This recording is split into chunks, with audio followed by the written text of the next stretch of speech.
Hello friends, welcome to our YouTube channel civil services dream. तो friends, आज की इस वीडियो में हम लोग यूपी पीसीएस 2021 की टेस्ट सीरीज़ में टेस्ट 12 सॉल्व करेंगे और इसमें हम देखेंगे ज्योग्राफी के कुछ इंपॉर्टेंट क्वेश्चंस हैं, उन्हें डिस्कस करेंगे। तो आइए स्टार्ट करते हैं आज की वीडियो। देखिए, इसमें फर्स्ट क्वेश्चन में दिया गया है कि सूची 1 को सूची 2 से सुमेलित कीजिए तथा कूट की सहायता से उत्तर दीजिए। तो सूची 1 में ज्वालामुखी के प्रकार दिए गए हैं कि सक्रिय ज्वालामुखी, प्रसुप्त ज्वालामुखी, शांत ज्वालामुखी और धुआंरा। ठीक है, वही सूची 2 में इनके एग्जाम्पल्स हैं कोह सुल्तान, कोलिमा, देमवंद और क्राकाटोवा। तो हमें कूट की सहायता से इसका आंसर देना है। तो क्वेश्चन 1 का जो करेक्ट आंसर है वो है ऑप्शन सी 2 4 3 1। एक बार मैच करके इसे देख लेते हैं।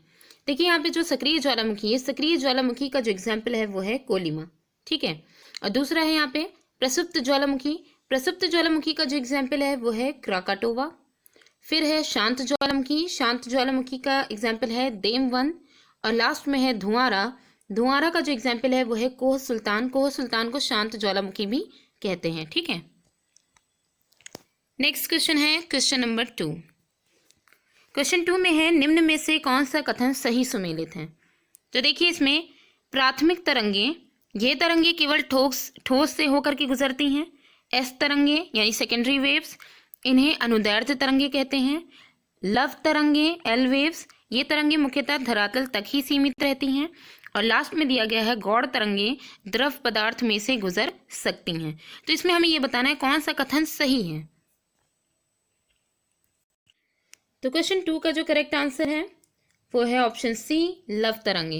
लव तरंगों को एल वेव भी कहते हैं। इन्हें लव तरंगे क्यों कहते हैं? क्योंकि इनकी खोज HD लव ने की थी, इसलिए इनके नाम पर इन्हें लव तरंगे भी कहते हैं, आर तरंगे भी कहते हैं, एल तरंगे भी कहते हैं। ठीक है, एल वेव्स भी कहते हैं। ये तरंगे मुख्यतः धरातल तक ही सीमित रहती हैं। ये जो स्टेटमेंट इनके बारे में कहा गया है एकदम बिल्कुल करेक्ट है। बाकी की यहाँ पे जो है उनके बारे में भी देख लेते हैं। तो यहाँ पे जो है वो पहली जो प्राथमिक तरंगे यानी कि जो प्राइमरी वेव है, ठीक है, वो ये तरंगे केवल ठोस से होकर के गुजरती हैं। देखिए, जो प्राथमिक तरंगे होती हैं, ये बात यहाँ पे गलत कही गई है, क्योंकि जो प्राइमरी वेव्स होती हैं ये बहुत ही तीव्र गति से जो है ये चलती हैं। ठीक है, और ये पृथ्वी के अंदर प्रतीक, माध्यम, ठोस, द्रव, गैस, तीनों में से ये गुजरती हैं। सेकंड में दिया गया एस तरंगे, जो कि यहाँ कहा गया है सेकेंडरी वेव्स को कि ये अनुदैर्ध्य तरंगे हैं। ये स्टेटमेंट गलत है, क्योंकि जो सेकेंडरी वेव्स होती हैं वो अनुप्रस्थ तरंगे होती हैं और अनुप्रस्थ तरंगों का संचरण केवल ठोस में होता है। ठीक है, लास्ट में दिया गया है गौड़ तरंगे। गौड़ तरंगे यहाँ पे दिया गया है कि द्रव पदार्थों में से गुजर सकती हैं। ये स्टेटमेंट गलत है, क्योंकि जो गौड़ तरंगे होती हैं वही सेकेंडरी वेव्स हैं। तो सेकेंडरी वेव्स के बारे में हम लोग ने यही पढ़ा है कि वो जो है ठोस में से होकर के गुजरती हैं, क्योंकि वो अनुप्रस्थ तरंगे होती हैं। ठीक है, तो ये सारा जो है करेक्शन हो गया और हमारा जो करेक्ट आंसर होगा वो होगा ऑप्शन सी लव तरंगे। नेक्स्ट क्वेश्चन है क्वेश्चन नंबर 3। क्वेश्चन 3 में दिया गया है पर्वत तल व मैदान के बीच उठे समतल भाग को क्या कहते हैं। ऑप्शंस हैं महाद्वीपीय पठार, गुंबदाकार पठार, अंतर पर्वतीय पठार या फिर पर्वत पदीय पठार। क्वेश्चन 3 का जो करेक्ट आंसर है वो है ऑप्शन डी पर्वत पदीय पठार। जो पर्वत तल व मैदान के बीच उठे समतल भाग जो होते हैं उनको हम पर्वत पदीय पठार कहते हैं।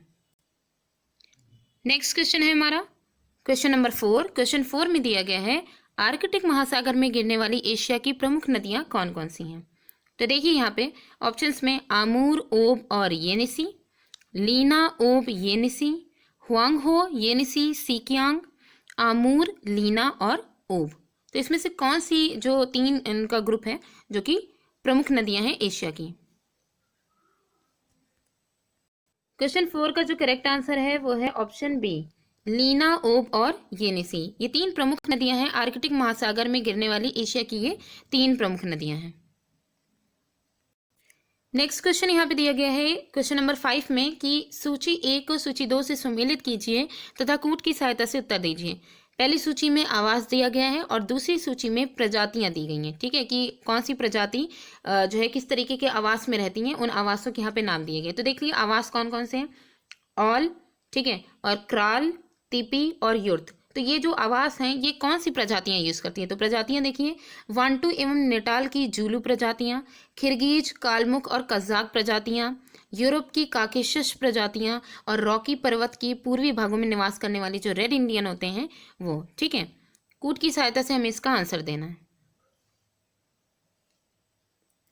तो क्वेश्चन 5 का जो करेक्ट आंसर है वो है ऑप्शन बी 3142। तो आइए मैच करके देखते हैं। देखिए यहाँ पे जो आल जो आवास है वो किन प्रजातियों का है। आल आवास जो है वो है यूरोप की जो काकेशस प्रजातियां हैं वो आल जो है आल आवास जो होता है उसमें ये रहती हैं। आल आवास कैसा होता है, ये तंबू नुमा आवास होता है जो कि लकड़ी के ऊपर चमड़ा मड़ करके वृत्ताकार ढांचे में ये बना दिया जाता है। ठीक है, ये एक जो है घर जो होता है।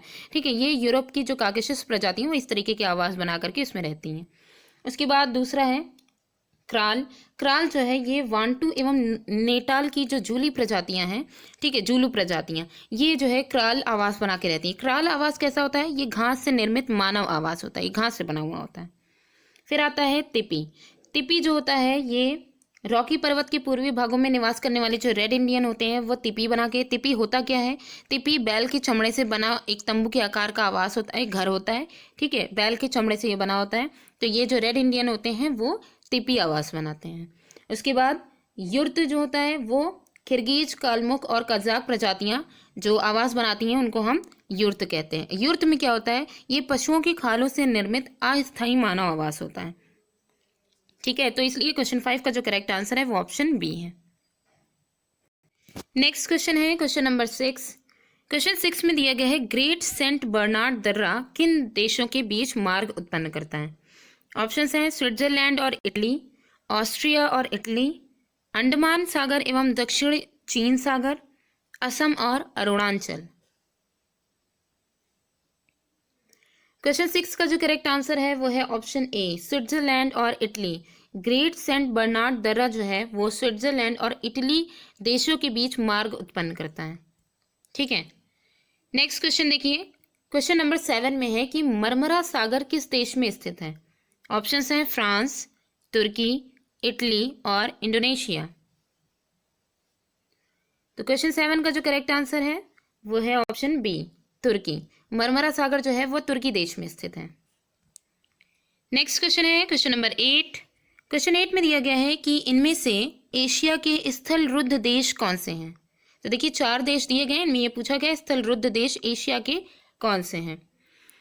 ये जो 4 हैं इनमें है कजाकिस्तान, उज्बेकिस्तान, मंगोलिया और साइबेरिया। कूट की सहायता से हमें इसका आंसर देना है। 1, 2 और व 4, 1 व 2, 1, 2 व 3, 3 व 4। तो क्वेश्चन 8 का जो करेक्ट आंसर है वो है ऑप्शन सी 1, 2 व 3।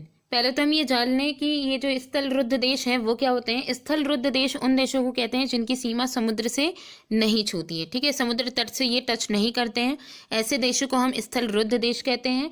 अब ये जो एशिया है, एशिया में स्थल रुद्ध देश कौन है, जो यहाँ पे 4 दिए गए उनमें से हमें बताना है। तो यहाँ पे ऑप्शन जो है 1, 2, 3 है, यानी कजाकिस्तान, उज्बेकिस्तान और मंगोलिया, ये 3 स्थल रुद्ध देश एशिया के ये आते हैं। साइबेरिया जो है वो स्थल रुद्ध देश में नहीं आता है। ठीक है, इसलिए इसे हटाया गया। तो ऑप्शन सी जो है वो करेक्ट है। नेक्स्ट क्वेश्चन है क्वेश्चन नंबर 9। क्वेश्चन 9 में है विश्व में कहवा की मंडी है। ऑप्शन हैं सेंटास, साओ पाउलो। तो इसमें देखिए साओ पाउलो है, ग्वानो है और अरिका है। ये 4 यहाँ पे ऑप्शन दिए गए हैं। इसमें से हमें ये बताना है कि विश्व में कहवा की मंडी कौन सी है। तो क्वेश्चन 9 का जो करेक्ट आंसर है वो है option B Sao Paulo. Sao Paulo जो है वो ब्राज़ील का एक प्रमुख शहर है और यहाँ कहवा का उत्पादन विश्व में सबसे अधिक होता है। इसी वजह से इसे कहवा प्रांत भी कहा जाता है। तो विश्व में जो कहवा की मंडी है वो कौन सी है, Sao Paulo. Next and last question है क्वेश्चन नंबर 10। क्वेश्चन 10 में दिया गया है कि विश्व में सबसे अधिक ऊंची नौकायान झील कौन सी है। ऑप्शंस हैं टिटिकाका, डेन्यूब, पैगांग और बैकाल। तो क्वेश्चन 10 का जो करेक्ट आंसर है वो है ऑप्शन ए टिटिकाका। टिटिकाका झील जो है ये दक्षिणी अमेरिका में पेरू बोलीविया सीमा पर विश्व की सबसे अधिक ऊंचाई पर स्थित नौकायान झील है। ठीक है, टिटिकाका झील। तो फ्रेंड्स आज की वीडियो यहीं पे ही एंड होती है। वीडियो कैसी लगी कमेंट करके ज़रूर बताइएगा। Thanks for watching.